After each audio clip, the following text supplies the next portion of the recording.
Hello and welcome to the Saudi Tourism Authority podcast. I'm your host, Sarah Hedley Hymers, and I'm joined today by Ross Veitch, who is the CEO and co-founder of Wego. Great to be with you, Sarah. Thanks for joining us. That's a big job. Tell me, give me the story of Wego so we know what Wego is and what it does. Okay. So we've been around almost 20 years. So 2005, my co-founder Craig and I were kicking around ideas for how to get into the online travel game. I just finished up a 6+ year stint with Yahoo, sort of building business for them across Asia. Craig was running distribution in Asia for IHG, the big hotel chain. And we're both interested in this new meta search model that was beginning to emerge. And we saw Kayak in the US and Skyscanner out of Edinburgh and Shinar up in Beijing, and we thought somebody should bring that to the rest of the world. So 2005, we sort of put our heads together and sort of plunged into that. And we're probably 5 years too early for Southeast Asia in retrospect, but we looked further afield, realized Middle East was sort of wide open.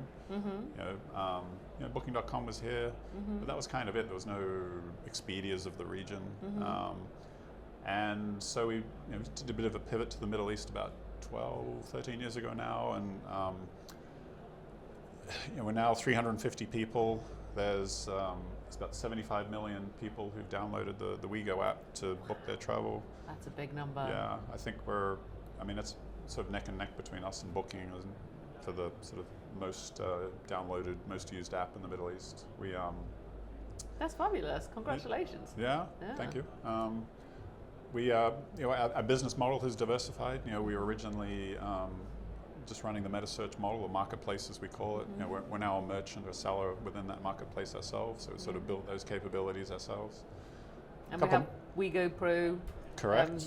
We've got our new business corporate travel division now, which is a fabulous platform for anybody who works in this industry who has to do their own travel expenses. I mean, this is a game changer, a lifesaver. Well, it's very rare that you run across somebody who is using a travel management company who has anything positive to say about the experience, right? Yeah. And the younger you are, the more likely you are to be frustrated by having to email somebody to book your trips. Yes. If you want to do it yourself, you grew up with something like Wego.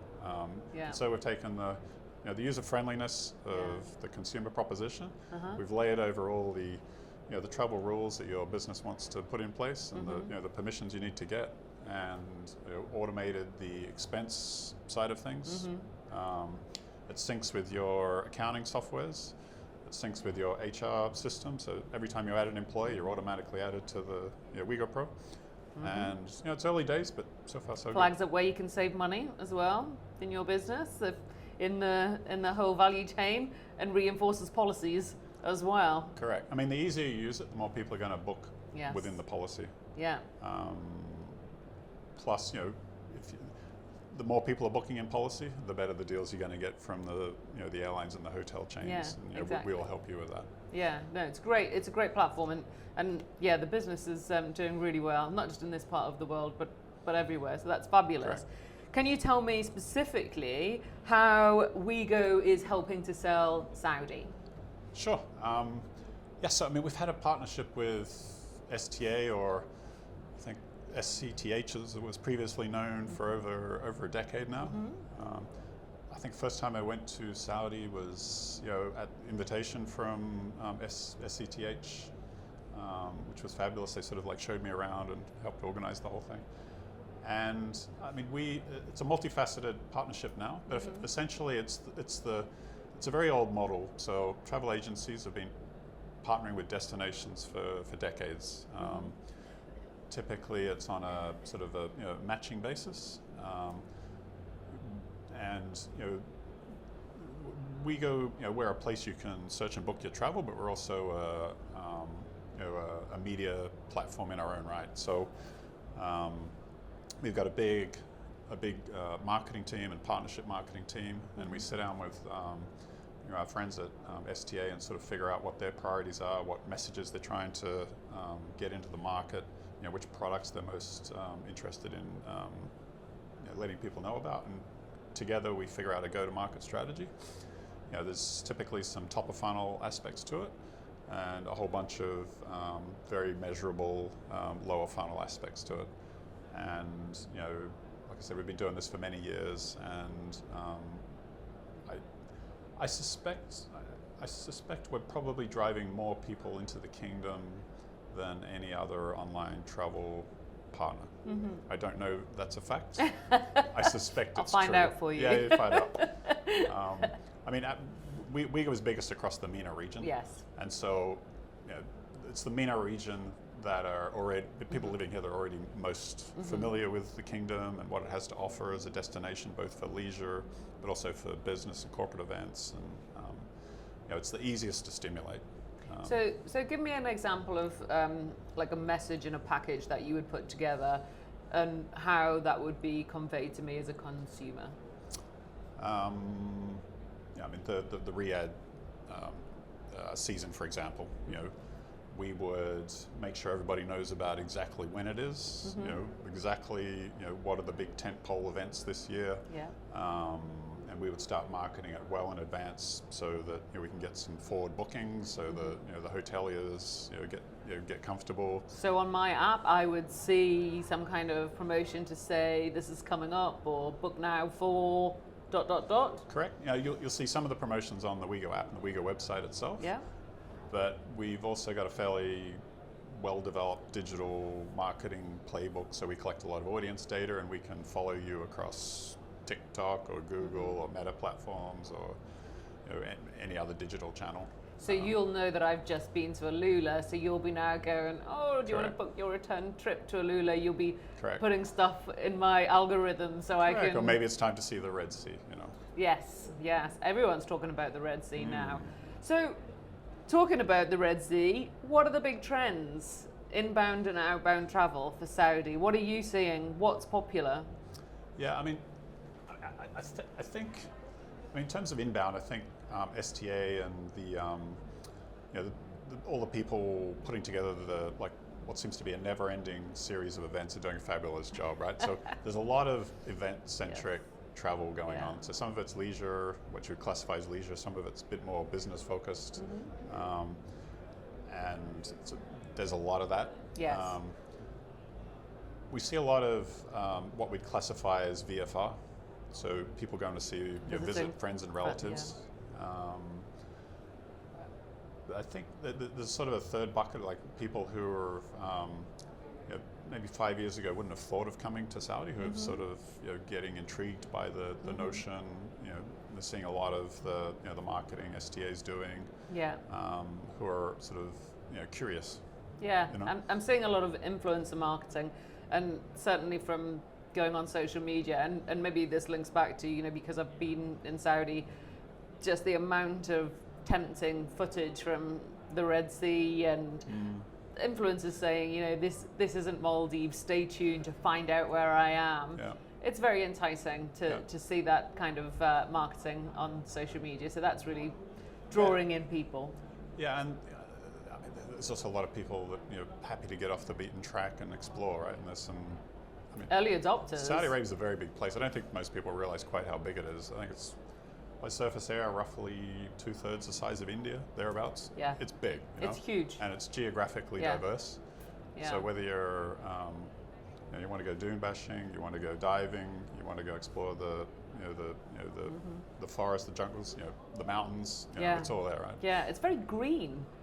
People think of it as being a desert, but actually that's just a small part of a very large package. There's a lot of different things that you can do, from, like you say, diving, hiking, city breaks, Diriyah for history. Yeah. Plus all the new tourism product that's being created from scratch. It's amazing the investments that are going into it, and some of the the concepts that are being created.